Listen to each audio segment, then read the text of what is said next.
네, 오늘 말씀 다니엘서 9장 25절 말씀을 함께 다 같이 봉독하도록 하겠습니다. 그러므로 너는 깨달아 알지니라. 예루살렘을 중건하라는 영이 날 때부터 기름 부음을 받은 자 곧 왕이 일어나기까지 7이레와 62이레가 지날 것이요 그 곤란한 동안에 성이 중건되어 광장과 거리가 세워질 것이며. 아멘. 오늘 말씀의 제목은 7이레와 62이레로 정한 기한이라는 말씀의 제목으로 말씀을 나누도록 하겠습니다. 주님은 세상을 창조하시고 그 모든 일을 이루실 때 창세기부터 이미 정해진 계획이 있었던 것을 우리 지난번 창조의 비밀 할 때 나누었잖아요. 그래서 모든 계획은 하나님의 계획 가운데 이루어지고 있습니다. 그래서 우리가 여호와 하나님은 어떻게 알아야 되느냐? 그분은 모든 것을 결정하신 대로 이루시는 분이다라는 거예요. 그래서 그분의 뜻 안에서 우리가 살고 있다라는 걸 아셔야 되는데 굉장히 은혜가 되는 게 뭐냐면 주님이 이미 그 구원을 계획하셨고 우리를 부르셨다는 사실이에요. 축복을 주시기를 작정하고 부르셨다는 거예요. 사랑받기를 작정하고 부르신 거예요. 그래서 저 여러분은 사랑받기에 축복받기에 이미 작정되어져 있는 사람이에요. 그래서 나 스스로를 사랑해야 돼요. 다른 사람도 사랑해야 돼요. 나는 축복받은 사람이야 하는 거에 의심하지 말아야 돼요. 설사 내가 어려운 순간이 있어도 그것은 뭐냐? 마귀가 그것을 뺏어가려고 하는 거지 하나님의 계획은 반드시 이루어집니다. 그러니까 여러분 사랑받기에 태어난 사람은 당연히 사랑받고 축복받기에 태어난 사람은 당연히 축복을 받죠. 그게 정한 거예요. 그래서 항상 여러분이 힘들고 어려울 때면 뭘 생각하면 돼? 나는 사랑받기 위해서 태어난 사람이야.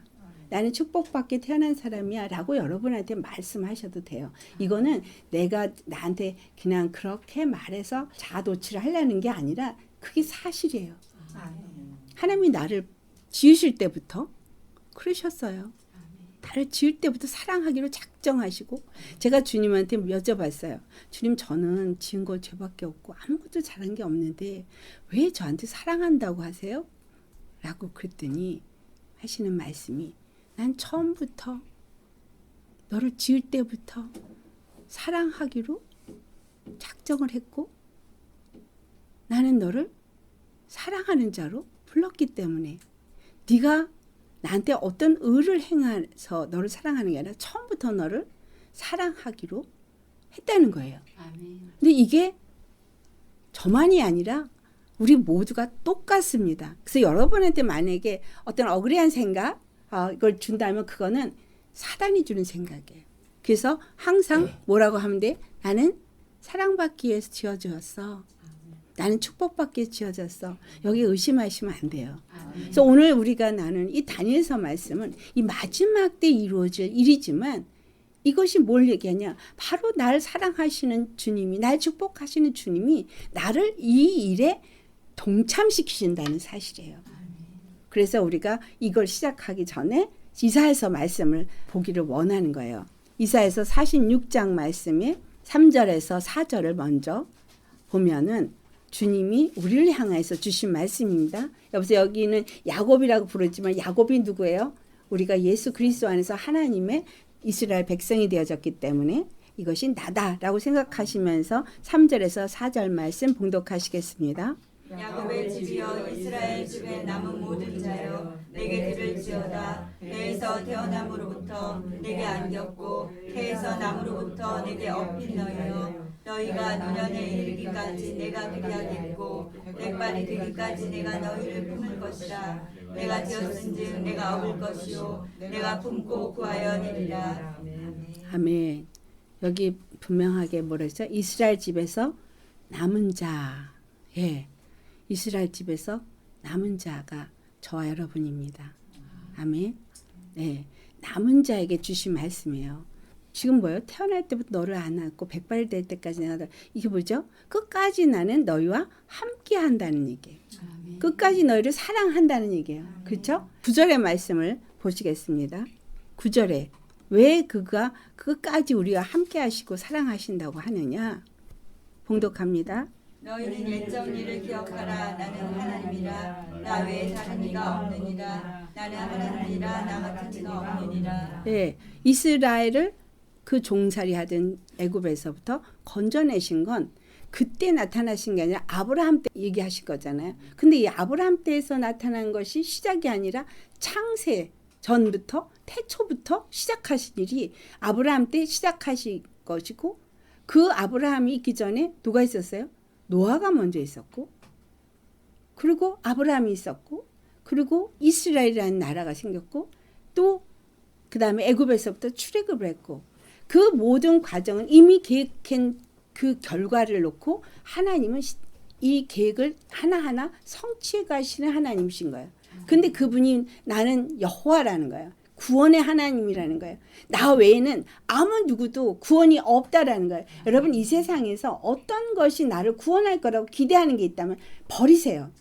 잊어버리세요. 절대 그 어떤 것도 나를 구원할 수 있는 길은 없습니다.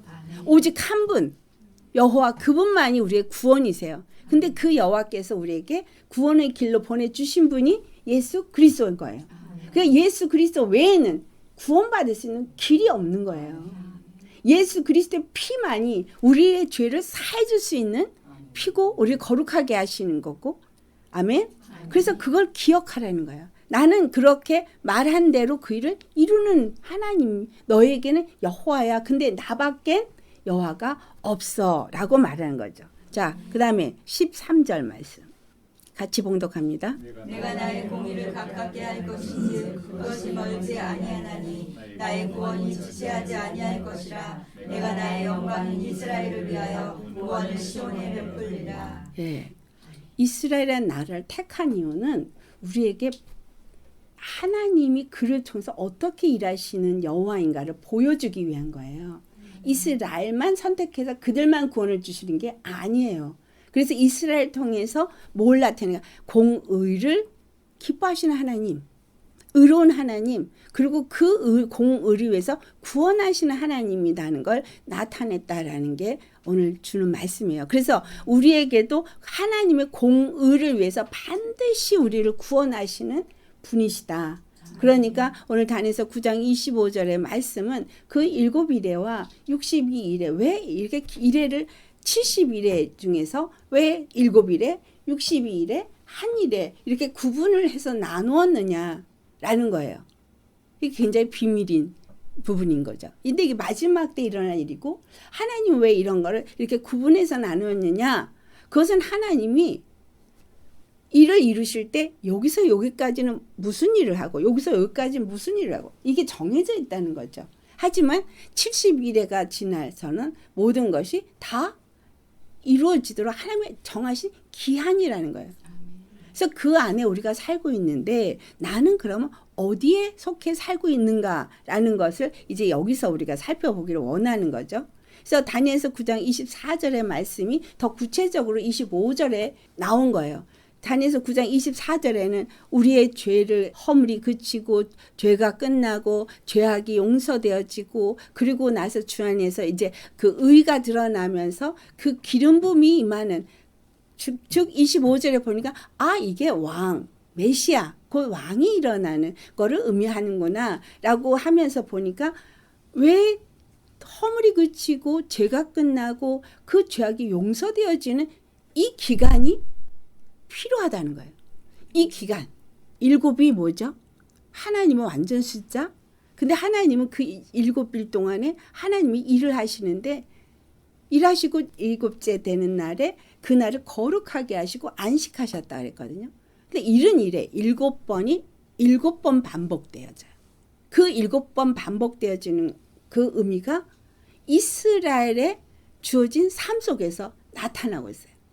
그거는 다음 주에 이제 하고, 오늘은 일단 여기서 성전이 중건되어지고 그 모든 것이 이루어진다고 오늘 본문은 말한 것은 9장 24절의 말씀을 다시 좀 더 구체적으로 말한 것인데, 이게 성전으로 세워지는 거구나 라고 하면, 성전은 일단은 뭐가 돼야 돼요? 거룩해야 된다는 거예요.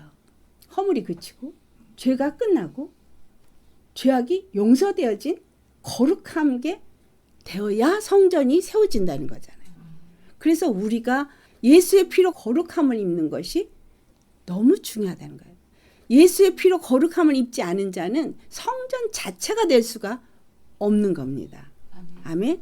그래서 여기서 세워지는 이 성전이 어떻게 세워지는가를 우리가 본다면 25절의 앞부분에 그러므로 너는 깨달아 알지니라 그러면서 예루살렘이 킹제임스 버전에서 나온 것들이 한국 번역에 빠진 게 있어요. 예루살렘을 회복하고 라는 이 회복하고가 빠졌어요. 여러분 성경에다 써놓으세요. 회복하고 그래서 성경이 회복되는 정도가 아니라 회복하고 중건되어진 거예요. 그러니까 우리가 지금 우리 신령이 무너져 있죠. 그 무너진 것들이 회복이 되고 중건이 되어지는 거예요. 그러니까 회복이 된다는 얘기는 새롭게 된다는 거잖아요. 예수님께서 우리에게 하시는 건 뭐예요? 새로운 피조물이라 너는 새 것이 되었도다. 이전 일은 기억하지 말라. 이사야서 43장 18절에 내가 새 일을 행하리라. 너는 이전 일을 생각하지 말라. 주님은 계속해서 뭔가 새 날과 새로워진 걸 얘기를 하죠. 시작이 항상 있어요. 새로운 날의 시작, 새로운 달의 시작, 새로운 해의 시작. 항상 뭔가 새롭게 시작되는 걸 말하는데 이 모든 것은 계속해서 우리에게 뭘 심어주는 거예요? 너는 새로워져. 근데 그 새로워지는 게 뭐야? 허물어진 것들이 회복되어지는 거예요. 그리고 다시 세워진다는 거예요. 그래서 내 안에 많은 상처들이 있고 그런 것들이 주님은 치료하시는 하나님인 거예요. 회복시키신다는 거예요. 근데 이게 어디서? 예수님을 믿을 때 믿음 안에서 내가 과거에 어떤 삶을 살았도 여러분 과거는 이제 종지부를 찍으셔야 돼요. 과거에 매여서 살아도 안 되고 과거의 것 때문에 오늘 내가 지배를 받아도 안 돼요. 과거는 과거로 끝나는 거예요. 나는 새로운 피조물이에요. 한번 해보세요. 나는 새로운 피조물이다. 난 새 거예요. 나는 예수님을 믿는 예수님 안에서 사랑받는 예수님의 축복받는 새 거예요. 그래서 회복시키신다는 거예요. 이스라엘이 바벨론에 끌려갔어요. 그런데 그 바벨론에 끌려갔는데 이스라엘이 다 무너졌잖아요. 우리가 생각할 때는 이스라엘의 예루살렘 성전도 무너지고 땅도 다 황폐되어지고 다 끝난 것 같아서 정말 소망이 없는 것 같은 상태가 됐지만 하나님을 믿는 사람은 뭘 봐야 돼요? 폴사이트를 가져야 되는 거예요. 우리 주님은 우리가 무엇을 말하시는가? 내가 토털리 무너져서 아무것도 정말 소망이 없고 무너져서 새로 되어질 것이 없을 것 같은 상황인 것은 우리는 뭘 생각해야 되냐? 아, 회복되어지고 새로 세워지는구나 라는 생각해야 돼요. 그래서 여기서 지금 이 얘기는 주님은 뭐야? 새로 세우신다는 걸 말하는 거예요. 다 무너졌다? 왜 무너졌니? 너네들이 그 성전을 더럽혔기 때문에. 그 땅을 더럽혔기 때문에. 근데 나는 그 더럽힌 땅, 그 더럽힌 성전을 내가 새롭게 세우겠다. 어떻게 하게? 아름답게. 거룩하게. 아멘? 그래서 이 말은 그냥 보이는 어떤 성전이 세워진 거 생각하지 말고 우리 자신을 생각하세요. 우리가 더럽히고 무너지고 정말 다른 사람들과 비교할 때 정말 별 볼 일 없는 것 같이 됐어도 이제는 내가 너를 회복시켜. 이제 내가 너를 새롭게 해. 너는 이제 내 안에서 아름다운 나의 성전, 아름다운 나의 신부가 되는 거야. 그걸 지금 말해준다는 거예요. 회복하고 중건하리라. 그런데 반드시 회복하고 중건하는 거에서 끝나는 게 아니라 거기에 메시아, 기름 부은 왕이 좌정하게끔 될 것이다. 아멘. 그 말이 한마디로 말하면 너희들이 결혼할 거야. 누구하고? 기름 받은 왕 예수님하고. 그가 너의 메시아, 너의 기름 부은 왕으로서 너에게 기름을 붓고 너를 거룩하게 하고 너와 함께 하면서 그의 영광을 너의 삶 가운데 나타낼 거야. 이 말을 하고 있는 거예요. 지금 이것이. 그러니까 우리가 무너질수록 좋은 거 아니에요? 죄의 사람이 무너질수록 좋은 거예요. 옛 것이 무너질수록 좋은 거예요. 내가 의지했던 것들이 다 무너지는 것 같은 게 좋은 거예요. 내가 붙잡고 옛 것이 아직도 내 안에 많이 남아있으면 새 것으로 되어지려면 그걸 버려야 되는 거죠. 아멘. 그래서 내가 무너지는 건 좋은 거예요. 근데 그 다음에 후반부에서는 이것이 중건되는데 어디가 중건된다고 말해요? 성전이 중건되어지고 그 다음에 거기서는 광장과 거리라고 표현되어졌는데 광장은 뭘 의미하냐면 원어적으로는 성벽이 세워진다는 거예요. 성전만 있으면 안 되잖아요. 성전을 보호하는 성벽이 세워지고 그 다음에 성전으로 들어가는 길이 나는 거예요. 그래서 이 세 가지가 세워진다는 거죠. 죄가 완전히 도말되어지고 이제 거룩하게 새로 시작할 때 거기서는 하나님의 말씀의 지배를 받으면서 하나씩 세워지는데 성전만 세워지는 게 아니라 성벽도 세워지고 그 다음에 거기 성전을 들어가는 성소로 들어가는 길도 세워져서 완전하게 아름다운 성전이 세워지는 기간이 7일에와 62일에로 주님이 기한을 정하셨다는 거예요. 그러니까 그 정했는데 7일에 62일에 왜 잘랐느냐? 7일에 안에 이루실 것이 있고 62일 동안 이루실 것이 있고 한 일회 동안에 이루실 일이 있다는 거죠. 그래서 우리는 그거를 다 잘 통과해야 될 필요가 있고 하나님은 그걸 통과시키는 일을 하신다라는 겁니다.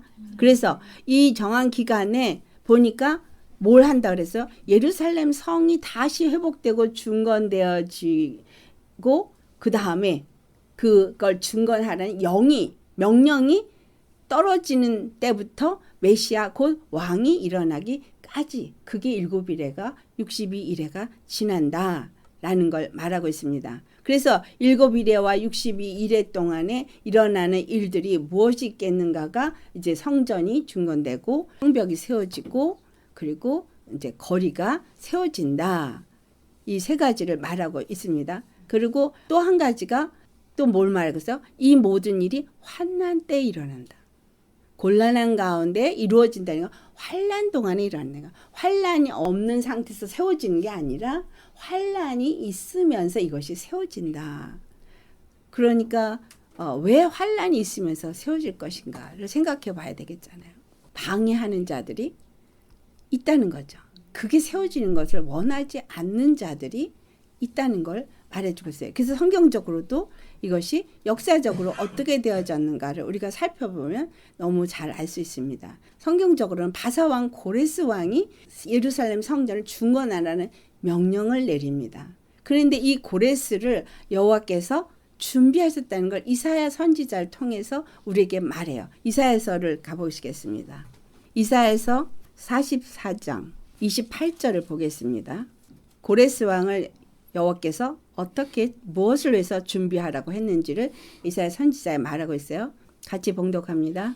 고레스에 대하여는 이르기를 내 결자라 그가 나의 모든 기쁨을 성취하리라 하며 예루살렘에 대하여는 이르기를 중건되리라 하며 성전에 대하여는 내 기초가 놓여지리라 하는지라. 네, 고레스 왕이 기초가 놓여지도록 그 일을 위해서 여호와께서 세운 목자다. 내 종이다. 라는 거죠.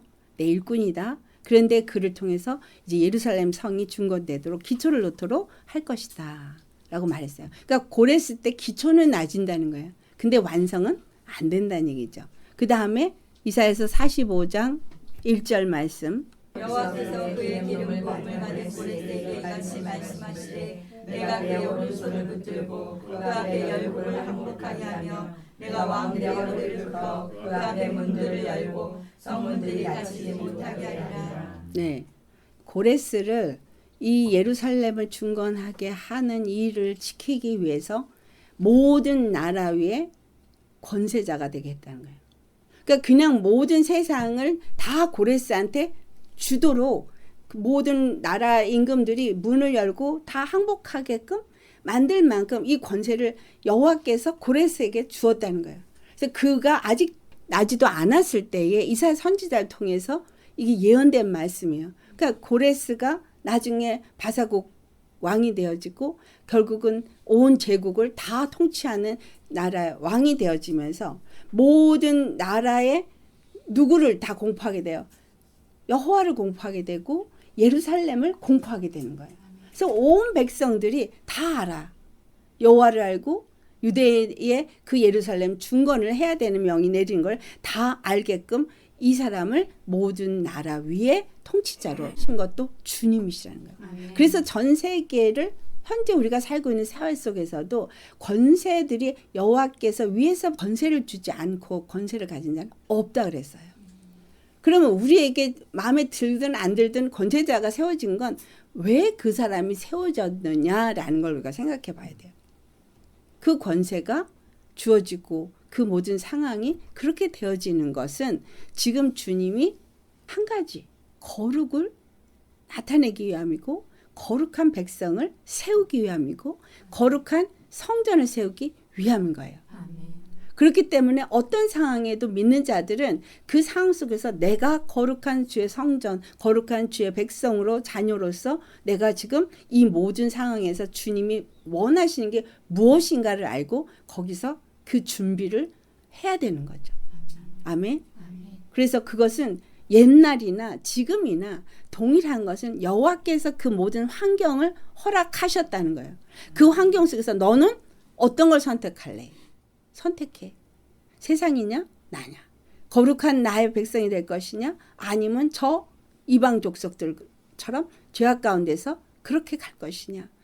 우리에게는 항상 선택이 주어져 있다는 거예요. 주님이 부른 사람들은 꼼짝 말아요. 갈라고 들면 때려서라도 데리고 오셔요. 그래서 할렐루야죠. 주님이 나를 그렇게 눈동자같이 보고 계시고 그리고 또 나에게 어떤 때는 어려운 순간을 허락을 하시지만 나를 힘들게 한 자는 반드시 하나님이 그 사람을 혼내주거든요. 그 왜 우리가 두려워하면서 살아야 돼. 주님이 내 백인데 그렇게 생각하면서 믿으세요? 주님이 내 백이에요. 나한테 힘들게 해? 그러면 너 우리 아버지한테 혼나. 그렇게 얘기하셔도 돼요. 너 나한테 힘들게 하면 우리 아버지한테 혼나. 너 나한테 잘해. 너 나를 축복하면 내가 너를 축복하면 하나님이 너를 축복하지만 내가 너 저주하면 하나님이 너 저주해. 그렇게 당당할 수 있어야 돼요. 그게 자녀의 자격이에요. 아멘. 그래서 우리 이제 이것에 대해서 이제 에스라를 좀 보겠습니다. 에스라는 이제 에스라가 쓴 것 같이 생각하되 그 이후에 다른 사람들이 또 에스라를 놓고 쓴 것도 있고 에스라가 쓴 것도 있고 이렇게 해서 이제 에스라가 써진 건데요. 에스라 1장 1절을 보면은 바사왕 고레스 원년에 여호와께서 예레미야 하신 말씀이 이루어진 것이 기록이 되어져 있습니다. 여기서 1절에서부터 3절까지 말씀을 보면은 이제 바사왕이 고레스가 공포를 하죠. 공포를 하는데 뭘 공포해요? 이제 예루살렘에 가서 성전을 중건하라는 것을 공포를 하는데 하나님에 대해서 이방인이 말하는 것이 거기 나오죠. 하늘에 하나님이 세상 모든 나라를 그렇죠. 이가 이 모든 나라를 나에게 준 이유를 그가 깨달아 알고 지금 말하는 거예요. 그 다음에 계속 같이 봉독해요.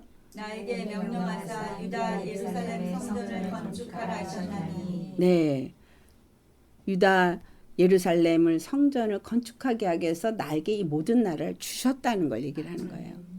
그러니까 얼마만큼 초점이 어디에 있어요? 예루살렘 중건에 있잖아요. 고레스 왕의 권세에 있는 게 아니에요.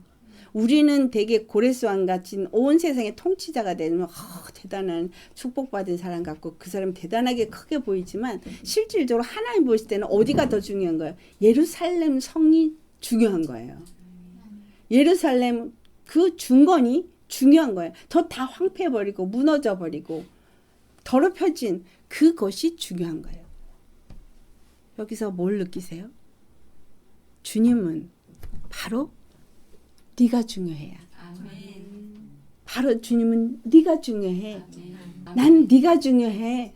저 악한 것들이 너를 다 무너뜨렸지. 근데 나는 너한테 관심이 있어요.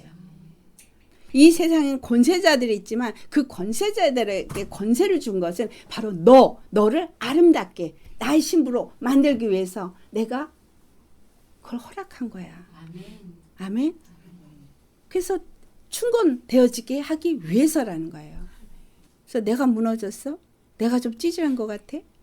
아니, 주님은 세상에 그 누구보다 나한테 관심 있고 나를 세우길 원하신다는 사실을 아셔야 돼요. 이게 예루살렘 성전 중건하고 다 연결되어져 있는 거예요. 그래서 이거를 중건하라고 다 풀어주는 거예요. 가서 그거 하라고. 그래서 우리가 이렇게 모여서 예배를 드린 건 그거 준 건 하라고 주님이 모이게 한 거예요.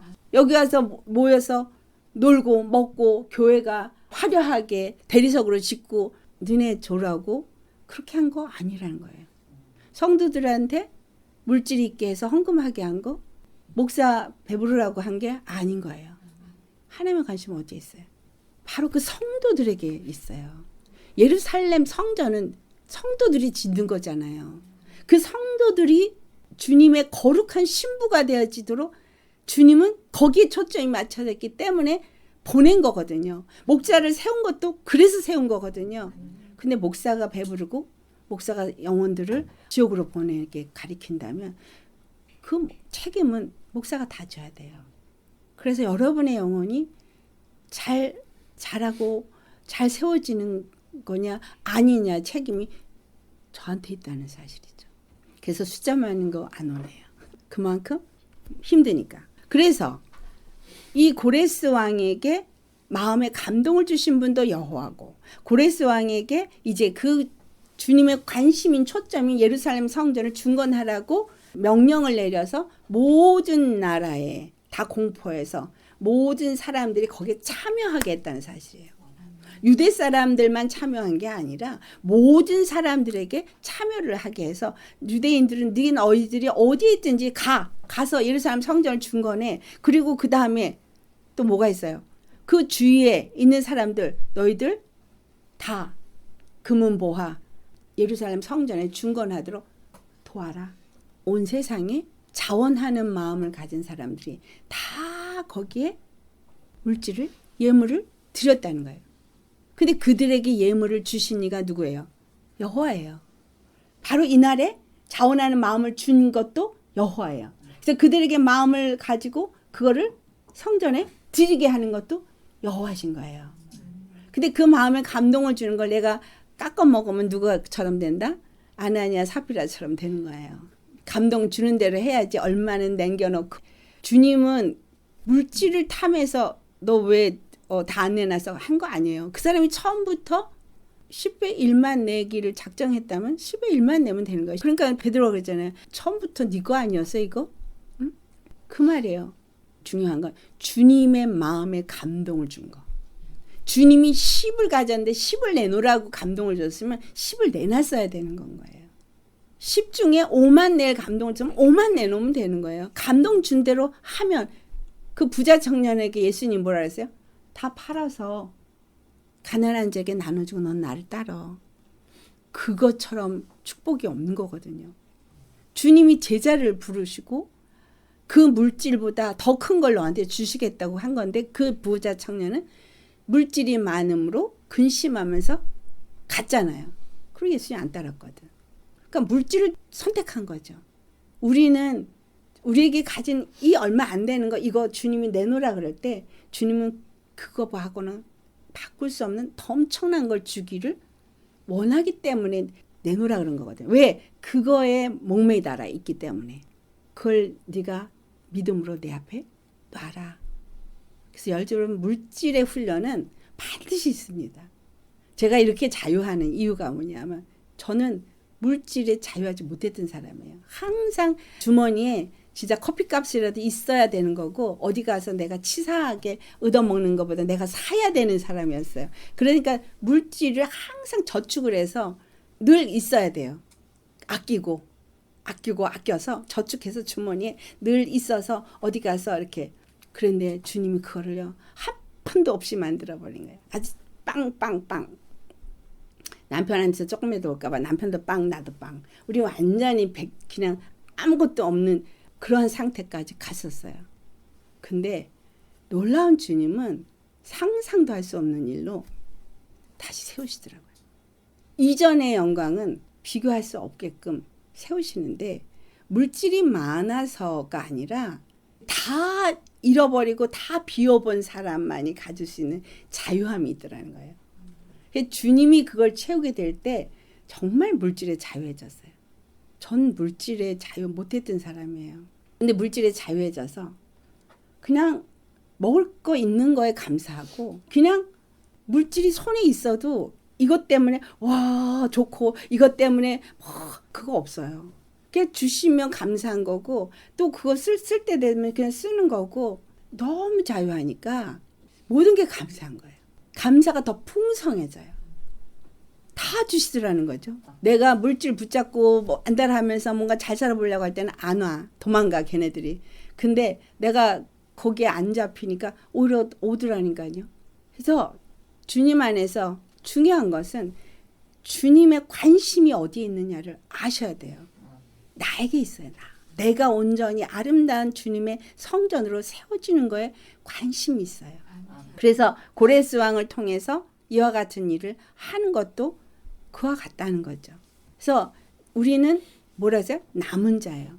남은 자는 이 마지막 때 귀하게 주님이 쓰실 사람들이에요.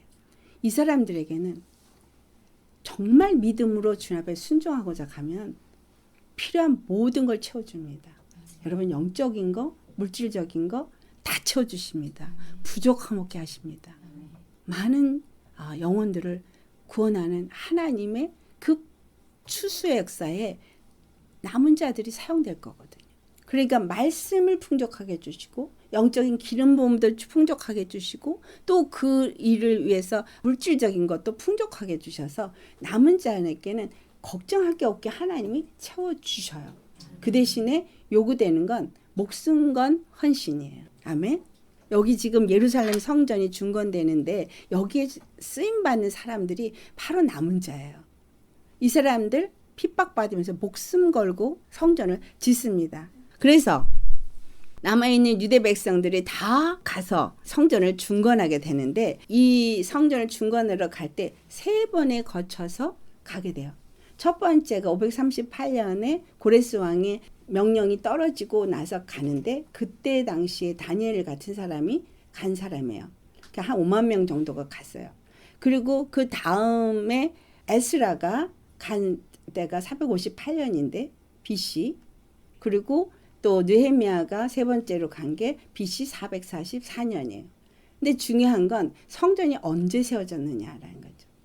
성전은 그 고레스 왕이 기름 부음 받은 고레스 왕이 가서 이제 성전을 건축하라 한 538년에서 가서 기초를 놓게 됩니다. 근데 기초를 놓는데 고레스 왕의 예언대로 기초만 놓게 되지 방해가 있어서 세우지를 못해요.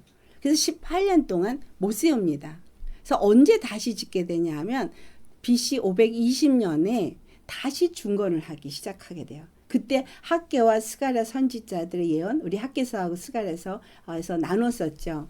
성전을 너희들이 어떻게 판벽한 집을 짓고 성전을 중건하지 않고 있느냐라고 했던 것처럼 그들이 많은 핍박 속에서 유대 고관들 또는 그때 당시에 있었던 사마리아인들 거기에 살고 있었던 그 다른 이방 족속들이 그걸 방해를 하고 우리도 그럼 같이 하자. 아니 니네는 필요 없어. 하니까는 못하게 막고 그래서 계속 아닥사스 왕 같은 사람한테다가 편지를 해가지고 방해를 해서 못 쓰였어요. 그러다가 다리오 왕 때에 이제 다시 중건이 되어지는 거예요.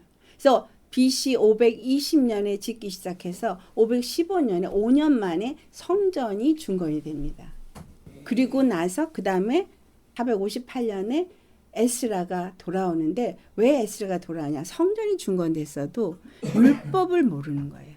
그래서 에스라가 와서 그들에게 율법을 가르치고 성전에서 제사를 바르게 드리고 그들이 행해야 될 절기들을 잘 지키게 하기 위해서 에스라가 옵니다. 자, 이게 지금 단계가 있죠. 핍박 속에서 겨우 해다가 겨우 지어지는가 하면 그 다음에는 율법이 세워져서 제대로 된 제사가 드려지는 게 이제 에스라에 기록되어진 거예요. 그리고 나서 444년에 느헤미야가 세 번째 오게 되어져요. 그래서 세 번째 돌아와서 귀환을 하게 되고 와서 성전에 세워졌지만 성벽이 다 무너져서 성벽을 세우게 되는데 52일 만에 성벽을 완성을 해요. 에스라와 느헤미야에 다 나오는 말씀입니다. 그래서 이제 458년 다리오 왕 1세 때 그 성전이 중건이 되기 시작합니다. 그리고 BC 444년에 이제 느헤미야가 성벽을 짓는데 이 성벽을 지을 때는 아닥사스다 왕일 때예요. 그래서 느헤미야서 1장 1절에 나옵니다. 아닥사스다 왕 때 그가 중건을 하는데 52일 만에 중건을 하게 된 걸 기록하고 있어요. 그래서 성전이 중건이 되고 성벽도 중건이 되어지고 이 모든 것들이 다 완성이 되어지고 율법도 세워지게 됩니다. 중요한 것은 이런 것들이 다 세워졌는데 그 다음에 메시아 왕이 거기서 일어나는 게 남아있는 거잖아요. 성벽은 세워져 있지만 그들이 예배를 드리지만 중요한 것은 성전에 들어가는 이제 그 길이 나야 되잖아요. 그래서 여기서 우리가 길을 그러면 어떤 걸 의미하는 것일까라는 걸 알아봐야 되겠죠. 길이 난다. 성소에 들어가는 길이 히브리서에 기록이 되어 있습니다. 히브리서 9장 8절 말씀을 보시겠습니다. 성령이 이로써 보이신 것은 첫 장막이 서 있을 동안에는 성소에 들어가는 길이 아직 나타나지 아니한 것이라. 네, 성소를 들어가는 길이 안 나타났다는 거 이해가 안 되죠. 그러나 여기서 말하고는 길은 진정한 성소로 들어가는 대제사장만이 들어가는 예법을 계속 해왔는데 길이 아직 안 나타났다라는 얘기는 완전한 제사를 드리는 그것이 이루어지지 않았다라는 얘기죠. 9장 9절과 10절. 이 장막은 현재까지의 기운이 이에 따라 드리는 예물과 제사는 섬기는 자를 그 양심상 온전하게 할 수 없나니 이런 것은 먹고 마시는 것과 여러 가지 씻는 것과 함께 육체의 율법일 뿐이며 개혁할 때까지 남겨둔 것이시라. 네, 그렇기 때문에 진정한 길, 영원한 길, 우리가 영원한 속죄를 얻을 수 있는 길은 진정한 왕이 임재하는 길은 따로 있다는 얘기죠. 히브리서 10장 19절에서 20절. 그러므로 형제들아 우리가 예수의 피를 힘입어 성소에 들어갈 감명을 얻었나니 그 길은 우리를 위하여 피장 가운데로 열어놓으신 새로운 살 길이요 피장은 곧 그의 육체니라. 아멘. 예수 그리스도가 십자가에 죽으시고 이제 길을 연 거예요.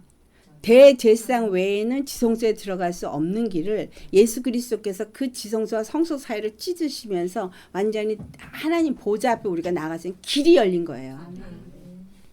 그래서 천주교는 신부가 고해성사를 해서 중보 역할을 해야 된다고 가리키는 건 잘못된 거죠. 지금 예수님 완전히 열어놓으신 거예요. 그래서 우리가 누구든지 예수님의 피를 힘입고 있는 사람은 여호와 하나님 앞에 나아갈 수 있는 자가 된 거예요. 그래서 우리는 각자가 주님 앞에 기도할 수 있는 길이 주어진 거예요. 그러니까 주님 앞에 나아갈 수 있는 길이 주어진 거죠. 그때까지는 대제사장이 꼭 갔어야 되고 회중이 누구도 거기 들어갈 수가 없었는데 이제 우리는 모두가 만인 제사장이 돼서 거기 들어갈 수 있게 되어진 게 예수님이 길을 여셨기 때문이에요. 그래서 요한복음 14장 6절에 내가 곧 길이요 진리요 생명이라. 그래서 예수님을 힘입지 않고 저 성소에 들어갈 수 있는 길이 없다는 얘기예요. 다른 종교로는 구원이 있을 수 없는 거예요. 또 내가 성전으로서 온전히 세워질 수 있는 예배가 온전히 상달되어지는 예배를 드릴 수 있는 길도 없는 거예요. 아멘. 그러니까 예수 피를 힘입지 않고 예배는 없는 거고 예수의 피를 힘입지 않고 하나님을 만날 수도 없는 거예요. 무슨 목탁 두드린다고 만나지는 거고 뭐 가가지고서는 뭐 몸을 찢고 뭐 한다고 하는 게 아닌 거죠. 그걸 대표적으로 보여준 게 엘리야 사건이에요. 몸을 찢고 아무리 난리치고 바알 선지자들이 하루 종일 난리쳐도 재물이 하나도 연락되지 않았지만 엘리야는 물을 3번씩이나 갖다가 부어서 완전히 젖었음에도 불구하고 불이 하늘에서 내려와서 완전히 살은 사건. 누가 진정한 하나님이냐. 진정한 길이 누구냐. 예수님이 진정한 길이라는 거예요. 그래서 예수님이 길만 되어주신 게 아니라 예수님이 길을 만들고 나니까 그 다음에 예수님을 통해서 세워진 성전이 세워질 수가 있게 된 거예요. 여러분 중요한 거는 뭐냐 하면 예법으로 만들어진 성전은 있었지만 우리가 거기 들어갈 수가 없었기 때문에 온전한 성전이 될 수가 없었던 거잖아요. 항상 누군가가 필요해. 그런데 예수님이 들어가시고 나서는 참 성전이 세워지기 시작하는데 이것이 지금 다리오 왕 때 5년 동안 지어진 건 제2성전이지만 실제로 이 땅에서 이제 주님이 세우시는 성전은 예수 그리스도의 몸으로 세워진 성전인 거예요. 그가 길을 만들었기 때문에 이제는 우리가 다 어디를 들어가서 성전이 되어지는 거예요? 예수 그리스도 안에서 하늘로 올라가서 성전이 되어지는 거예요. 성전은 어디 세워져요? 하늘에 세워지는 거예요. 그런데 어디서 세워져? 땅에서도 세워져. 여러분, 사람의 개념 말고요. 육체 개념이 아닌 개념을 이거 받으셔야 돼요. 성전은 하늘에서 지어지는 거지만 땅에서도 동시에 지어집니다. 우리 안에서 동시에 우리가 회복되어지고 중건되어지고 저 하늘에서는 하나님이 거하실 성전으로 세워지는 거예요. 그래서 여기 이 땅에서의 연합은 저 하늘에서도 이루어지고 있는 건데 이것이 바로 스가랴서 4장에 말한 것이 스가랴에게 여호와께서 뭐랬어요? 스룹바벨이 기초를 놓고 스룹바벨이 그것을 마칠 거다 그랬어요. 머릿돌이 되게. 그런데 그걸 마칠 때에 스룹바벨이 그의 힘으로나 능으로 되는 것이 아니라 오직 나의 영으로 되어진다고 말했거든요. 나의 영으로. 그러니까 그 성전은 스룹바벨이 나지만 그 성전이 의미하고 있는 의미의 성전은 바로 예수 그리스도로 말미암아서 세워진 걸 의미한다는 거예요. 아멘.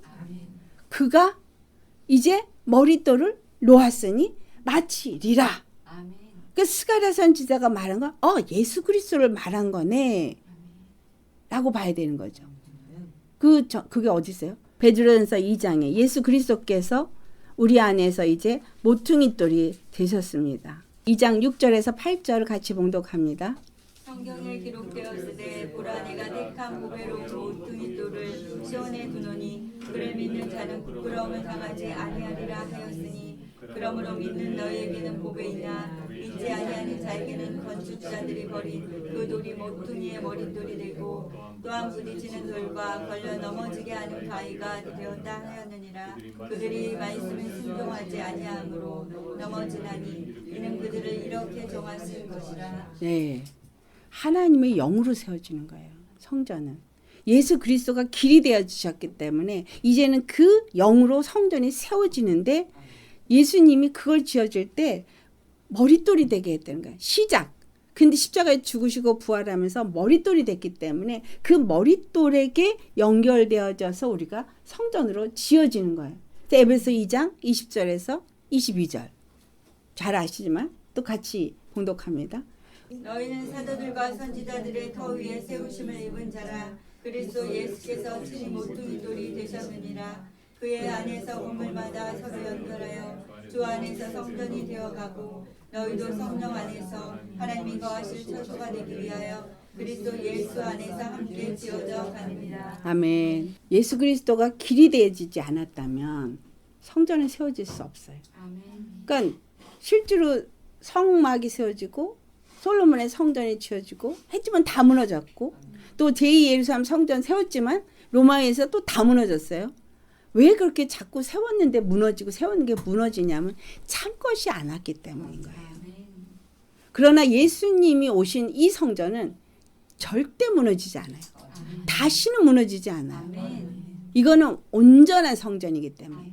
그래서 예수님이 이제 길을 우리 안에 만드셨잖아요. 자, 우리 안에 십자가로 길이 만들어졌어야 여기로 들어오는 거예요. 영이요. 그 피로 말미암아 죄가 사함을 받고 그래서 우리가 정결함을 입고 그래서 하나님의 영이 우리 안에 들어오면 성전이 되어지는 거예요. 그리고 하나님의 영으로 인도받으니까 녹캉낙캉 사랑 안에서 연합되어지고 협력하여서 은사가 각각 다른 은사가 연합해서 함께 지어지면서 보이는 공동체인 교회 속에서도 아름답게 되어지지만 이렇게 아름다워질 때 하늘에서는 아름다운 성전으로 지어지는 거예요. 이런 자들이 하나님의 사랑을 입은 자고 축복을 받는 자가 되는 거예요. 길이 내 안에 없다면 세워지지 않아요. 그래서 갈라디아 2장 20절이 없이 성전이 세워지지 않아요. 허물이 그치고 죄가 끝나고 죄악이 용서를 받았을 때에 그 다음에 뭐가 일어나요?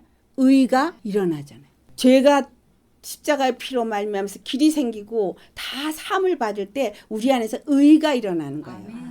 의가 일어날 때 그 다음에 기름 부음이 부어지고 그리고 예수님이 왕으로 자정하셔서 온전한 메시아가 나의 그리스도가 되어지고 나는 그분을 주와 그리스도로 믿게 되어지면서 성전이 되는 거잖아요. 이 일을 곤란한 동안에 한다는 거예요.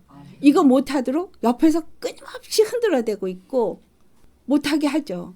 그래서 하다가 지치고 안 되는가요? 나는 이거밖에 안 되나 봐. 이러면서 포기하려고 드는데 포기하면 안 된다. 왜냐하면 하나님이 포기하지 않는데 왜 내가 포기를 해요? 하나님이 나를 택했어요. 그리고 그분이 일하신대. 그러니까 그분 믿고 가는 거예요. 옆에서 나를 어떻게 무너뜨리려고 해도 안 무너져. 해볼 테면 해봐. 안 무너져. 주님은 절대 그렇게 안 해요. 왜? 다니엘서에도 기록돼 있잖아. 이거 지금 내 얘기거든. 그렇죠? 다만 기한이 정해져 있어. 주님이 7일의 동안에 하는 거, 60일의 동안에 하는 거 기한이 정해져 있는 거예요. 그 기한을 내가 몰라. 그래서 때로는 힘들고 그런 어떤 곤란한 환난 속에서 나를 힘들게 할 때 지치고 그만두고 싶고 스탑하고 싶은데 스탑할 수 없는 건 왜냐하면 반드시 가야 될 길이니까. 우리에게 가장 영광스러운 길이잖아요. 가장 정말 보람 있고 가치 있는 길이거든요. 이게. 그러니까 예수님도 그래서 십자가에 죽으시기를 기꺼이 하신 거예요. 이게 가장 가치 있는 일이니까 기꺼이 하신 거예요. 우리도 이게 가장 가치 있다고 생각하면 기꺼이 그 길을 가는 거죠. 아멘. 그래서 육체에 보이는 내가 아니에요. 아멘.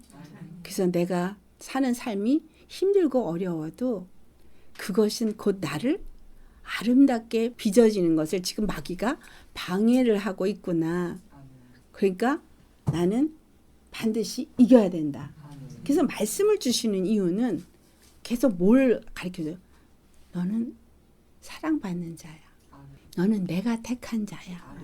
나는 너의 하나님이야. 이스라엘에게 계속 그 얘기를 하시잖아요. 그들이 죄를 져서 무너졌어도 나는 너의 하나님이야. 끝까지 주님은요. 어쩜 그렇게 끝까지 나는 너의 하나님이라고 그러냐. 그리고 나는 너의 구원자야. 그걸 나타내길 원하셔요.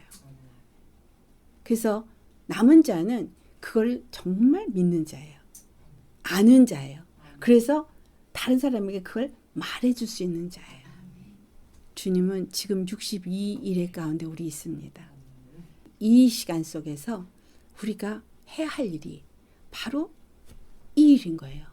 그래서 다니엘서 9장 25절이 너무 숨겨진 비밀이고 그래서 성경적인 전체 맥락을 알지 않으면 풀어지지 않는 말씀이에요. 그거를 주님이 우리에게 풀어주시니까 너무 감사한 일이잖아요. 그래서 우리 안에 길이 반드시 있어야 돼요. 근데 이제 성전만 돼도 안 돼. 성전도 제대로 지금 안 됐지만 성벽도 세워져야 돼. 성벽도. 근데 그게 환난 중에 세워진다는 거예요. 쉽게 세워지는 게 아니라 왜? 거룩한 아름다운 정말 퓨어한 정결하고 거룩한 하나님이 기뻐하시고 함께 하실 그 성전이 있기 때문인 거예요. 아멘. 반드시 이루십니다. 그 일이 우리 삶 속에 반드시 이루시기 때문에 우리 반드시 그 일 이루어야 해요. 아멘. 우리 함께 그 일 이룹시다. 아멘. 그래서 어떤 순간에도 뭘 생각하라고요? 나는 사랑받기 위해서 태어났어. 나는 축복받기 위해서 태어났어. 주님은 나를 통해서 일하셔. 그래서 그 어떤 상황에도 흔들리지 말고 믿음으로 굳건하게 나가는 거예요. 아멘. 할렐루야. 우리 모든 그런 자 되셔서 정말 그 기한이 하나님이 정한 기한이니까 내 마음에는 좀 빨리 뭔가 됐으면 좋겠지만 그게 아닌 이유는 나 하나만이 아니기 때문이에요. 많은 사람들이 아직 너무 몰라. 너무 성경적으로도 너무 무지해요. 왜? 제대로 목사들이 가르쳐주질 않아서. 영적인 걸 너무 모르고 있고 영적으로 세워진다 그랬잖아요. 성경이. 분명히 여호와의 영으로 세워진다 그랬잖아요. 그러니까 성령으로 아니면 세워질 수가 없는 거예요. 근데 성령이 있는 것조차도 모르는 교회가 있어요.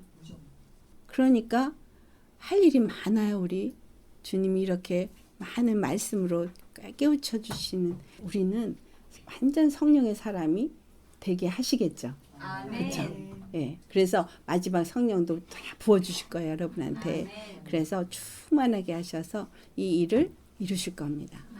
여러분 남은 자 된 거 기쁘세요? 아멘. 어떤 순간이라도 담대하게 나가서 있겠습니까? 아멘. 예, 택함 받은 사람입니다. 주 안에서 우리 모두가 정말 여러분 각자가 다 다릅니다. 어떤 사람은 순교하고 어떤 사람은 아니죠. 그래서 어쨌든 여러분 살아있는 동안에 주님이 재림하신 걸 보게 될 것인데 그래서 휴거해야 되지 않겠어요? 순교하는 사람도 있겠지만 휴거하는 사람도 있겠죠. 그래서 주님 만날 준비를 해야 되는 거예요. 전심으로 우리 주님 만날 준비하시고 정말 하늘의 그 영광 주님과 딴따랑 웨딩 마치하는 저와 여러분 되기를 예수님을 축원합니다. 아멘. 아멘. 기도하시겠습니다.